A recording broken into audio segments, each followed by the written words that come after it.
지리산 산속에서 오늘 3일째 십자가 고난과 죽음에 관한 말씀을 전하고 있습니다.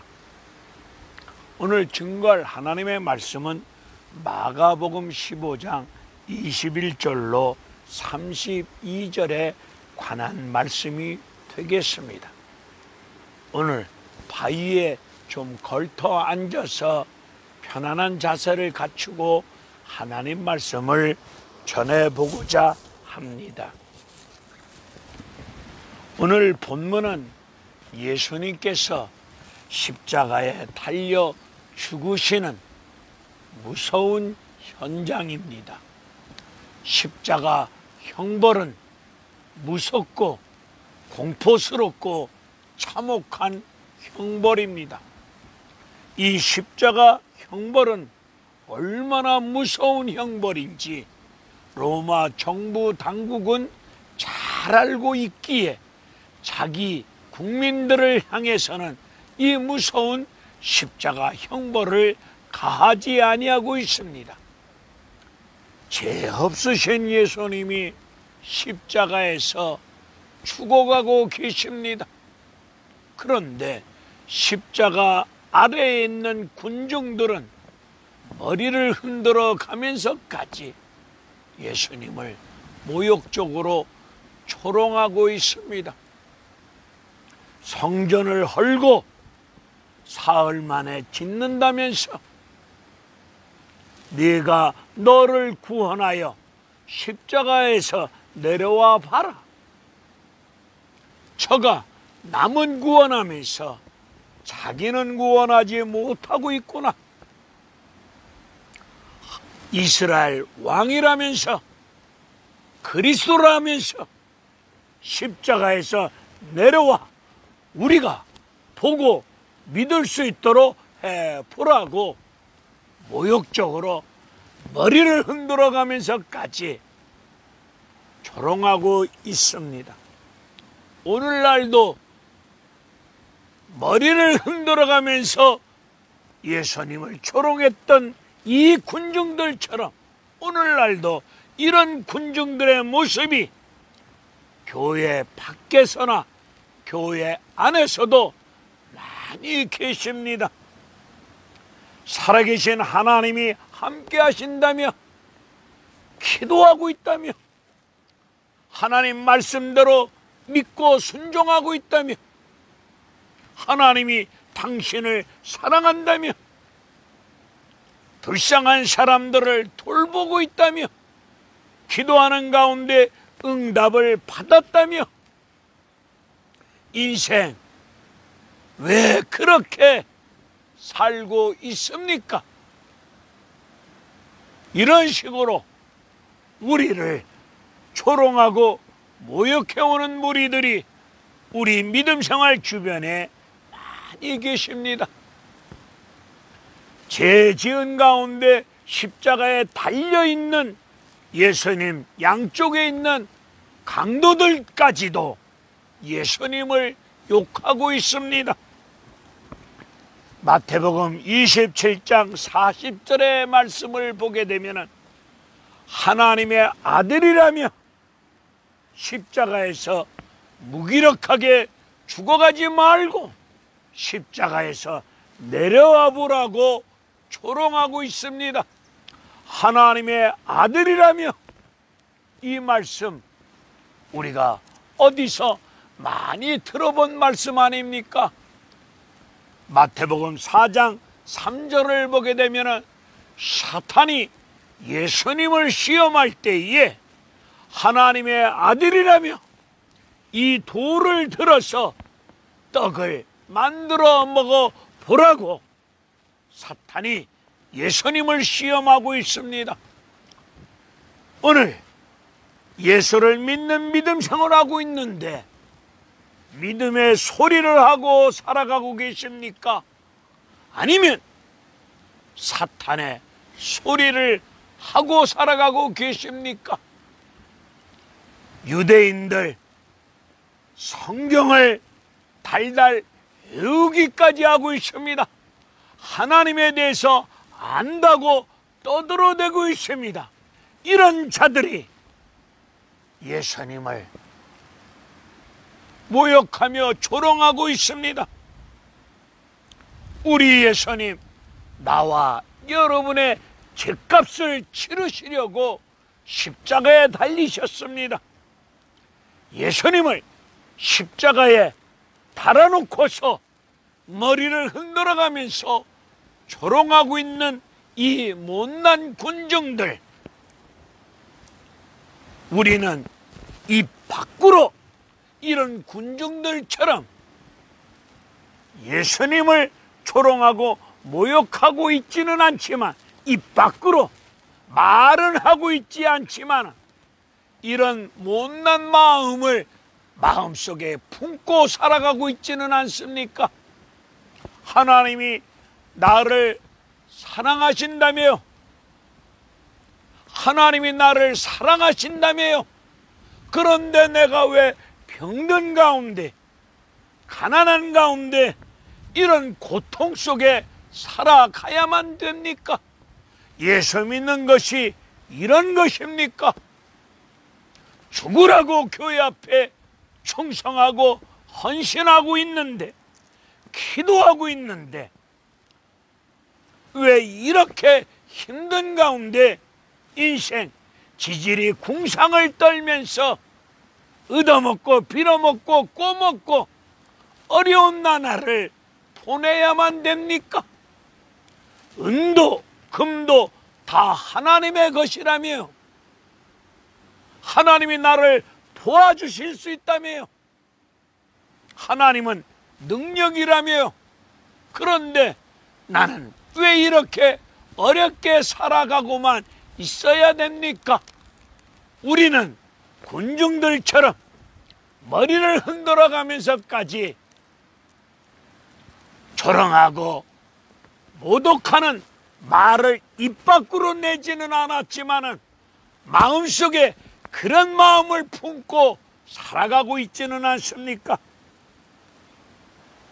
예수님이 왜 십자가에서 피 흘려 죽어야만 됐는지, 예수님이 왜 고난과 죽음의 길을, 성경을 응하시려고 가야만 됐는지, 십자가 복음의 본질을 제대로 깨닫지 못한 가운데 예수 그리스도의 십자가를 이용하여 내 인생 잘 먹고 잘 살기를 바라면서 출세하고 부귀영화를 누리고자 십자가를 이용하고 있지는 않는지, 하나님을 수단화하는 가운데 속에서 내 인생 이 땅에서 잘 먹고 잘 살기 위해서 십자가 복음의 본질을 제대로 깨닫지 못한 가운데 십자가 달리신 예수를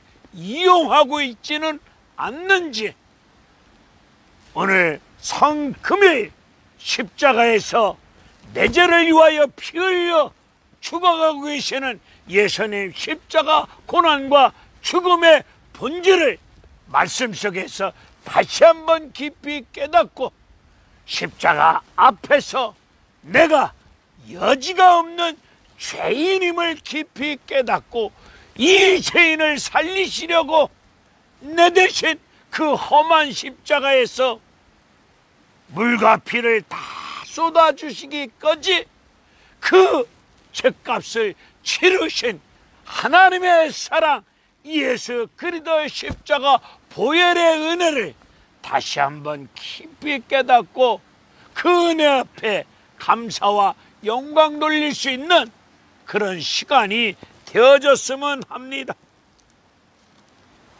사도행전 2장에서 성령 충만한 가운데 베드로는 하나님의 백성들을 향해서 말씀을 전합니다.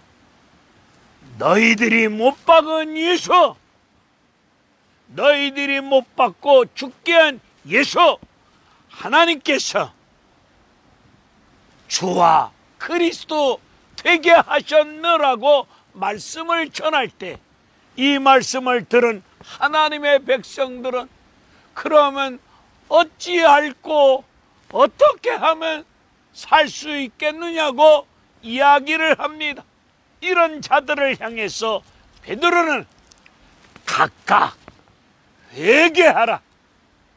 그러면 하나님께서 회개하는 자들 죄를 사하여 주시는 은혜 속에서 성령도 선물로 주리라. 각각 회개하라 말씀을 전합니다. 오늘 교회가 회개에 관한 말씀을 제대로 전하지 못하고 있습니다. 회개하라 이 말씀을 전하면 교인들이 부담스러워한다고 우리 교회 출석하지 아니한다고 여러 가지로 어려움을 겪을 수밖에 없는 생각 속에 교인들을 향해서 나단 선지자처럼 죄를 지적하지 못하고 세례 요한처럼 회개하라 천국이 가까이 왔느니라. 우리 예수님도 회개하라 천국이 가까이 왔느니라. 회개를 촉구할 수 있는 회개하는 것만이 살 길이 아니겠습니까? 성도들은 십자가 복음이 없는 설교, 내가 듣고 싶은 말만 해주는 설교를 좋아들 합니다. 십자가 복음이 없는 설교, 성도들 비유 맞추는 설교, 이건 절대로 아닙니다. 우리 하나님 성령께서 말씀하시라면 가감없이 회개에 관한 말씀을 전하는 것이 나와 여러분에게 주어진 사명일 줄로 믿습니다. 그것만이 성도를, 많은 사람들을 살리는 길이라 믿습니다. 휘장이 위로부터 아래로 찢어졌습니다. 예수님께서 십자가에서 자기 몸을 찢으심으로 말미암아 휘장이 위로부터 아래로 찢어짐으로 말미암아 우리에게 살 길을 열어주셨습니다. 회개하는 것만이 살 길입니다. 십자가 복음만이 우리의 인생, 우리의 가정, 이 나라가 살 수 있는 길입니다. 십자가 복음만이 어둠의 세력이 떠나갈 것이고 생명의 빛된 말씀이 임함으로 말미암아 밝은 세상이 될 줄로 믿습니다. 인생은 60부터라는 말들 하고들 삽니다. 인생은 십자가로부터 시작되어야 됩니다. 십자가 복음이 없는 출세, 십자가 복음이 없는 물질, 이거 아무것도 아닙니다. 오늘 우리네 인생 십자가 예수 그리스도로부터 인생이 시작될 때에 그 인생 세상 끝날까지 함께하여 주실 것이고 그 인생 십자가 복음이 제대로 된 인간 인생을 만들어 주실 줄로 믿습니다. 제자들은 십자가에서 무기력하게 죽어가는 예수님을 놓고 뿔뿔이 흩어져 도망가 숨습니다. 자기 살겠다고 저런 무기력한 예수 우리가 왜 믿었지? 왜 따라다녔지? 이런 생각 속에 자기들 살겠다고 뿔뿔이 흩어지고 도망가고 숨습니다. 이런 비겁한 인생 되지 맙시다. 우리 주님 걸어가셨던 그 십자가의 길을 찬송하는 가운데 우리도 따라갈 수 있는 믿음의 사람들 되시기를 바랍니다. 십자가 우리 주님이 걸어가신 그 길은 희생입니다. 사랑입니다. 낮아짐입니다. 죽기까지 복종입니다. 그리고 십자가의 길은 나는 죽고 남을 살리는 길입니다. 우리 모두 이 어려운 험악한 시대 앞에서 이 십자가 복음이 가르쳐 주시는 이 생명길을, 말씀을 붙잡고 기도하시는 가운데 성령의 인도하심을 쫓아 예수님 걸어가신 복음의 길을 걸어가실 수 있는 나와 여러분들 되어지기를 주님의 이름으로 축원을 드립니다. 할렐루야. 감사합니다.